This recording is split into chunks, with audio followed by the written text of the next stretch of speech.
Hi everybody, this is Jacob with the Gorram Nerd Hour. I am here with John Carl Buechler, special effects artist extraordinaire, as well as a filmmaker in your own right. Well, thank you, sir. Appreciate that. I have been a huge fan of your work for years. I've loved a lot of the special effects work that you've done. I love that you started getting attention again when Hatchet came out. It seemed like for a long time, the special effects thing was really big, like when Fangoria first hit, and then suddenly it was as if people stopped kind of caring about that side. But then suddenly when Hatchet hit, it seemed like you were all over the place again, and we loved seeing that. And I wanted to ask you a little bit about how you got involved in the industry. Wow.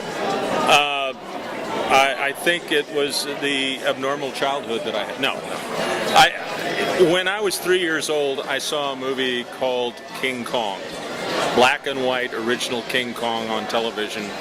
And as a child, you don't really know what a filmmaker does. You don't know what an actor does, or a director, or a writer, or a special effects person does.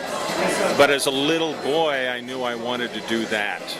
And that's what I had a passion to do, and I did. And basically, I devoured anything that had to do with dinosaurs or apes, and I would draw constantly. I'd play with clay and build models. I taught myself how to make crude molds by ruining the carpets in my mother's living room and ultimately pouring too much concrete down the sewer in our basement. But I learned how to do that sort of thing and make my own little movies. And as you make your own movies, you learn different disciplines. So I guess, blind passion and ambition is what you can blame. And what was the first movie that you had an opportunity to work on? Wow. I mean, I made a lot of films as a student, but they weren't actually student films because there were no student film courses. I didn't actually take film courses until I was in college, and by then I'd made like 15 little movies. And I had a film teacher for 1 year, and then he lost his contract. And so I had to go to the Dean of Fine Arts and beg to use the equipment and continue to make my own personal movies. And I think I started learning professionally what to do. I grew up in southern Illinois, which is more or less in the tri-state region, where St. Louis, Missouri is the big city. And I worked there sort of piecemeal, doing grip work, doing electrical work, some camera, some makeup, and ultimately I directed some things. And it seems like, for my own little productions, as I kind of taught myself how to do creatures and animatronics and makeup effects, I had built a nice portfolio, and I got a lot of work in the St. Louis area, but every time I did, people said, "What the hell are you doing here? You should move to California." So I guess the first big professional feature film that I worked on was a movie written and directed by a gentleman named Richard Taylor called Stingray. And in that movie I earned my SAG card, I did makeup effects, I was a grip. And just all over the place. Yeah, and I earned enough money to buy a Datsun B210 and had a couple grand in my pocket, so I drove out to LA. And I had been for some time communicating with Rick Baker, who had been giving me advice. I showed him my photographs of things that I've done, and he was very encouraging.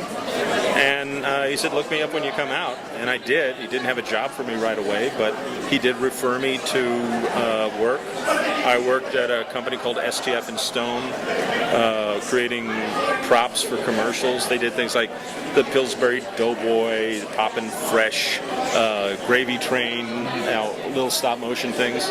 And I remember the first feature film for TV that I worked on was through them, called The Darker Side of Terror, starring Ray Milland.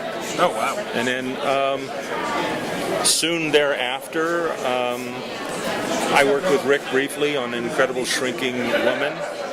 And then I went to Jason of Star Command.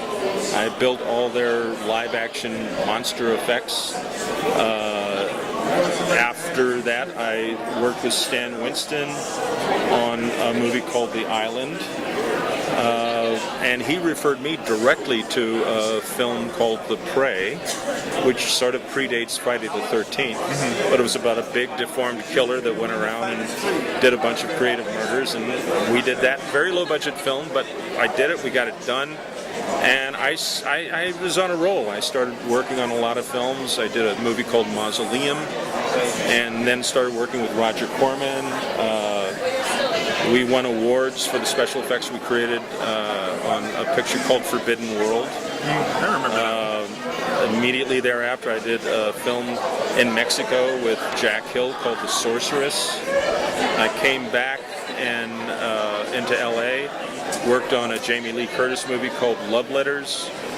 Then I went to Argentina and did a movie called Deathstalker, and worked with Klaus Kinski on a movie called Android, where I ripped off his head.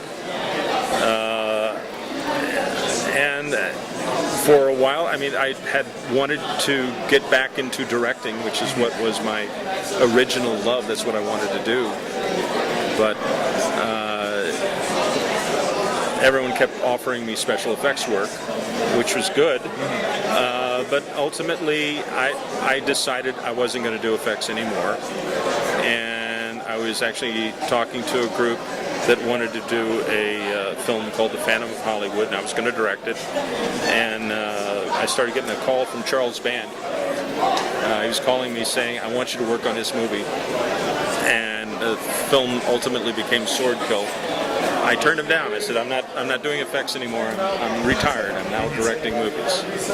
So he calls me again some months later, and I said, look, I'm still not doing effects. And he says, come in, I'll make you an offer you can't refuse.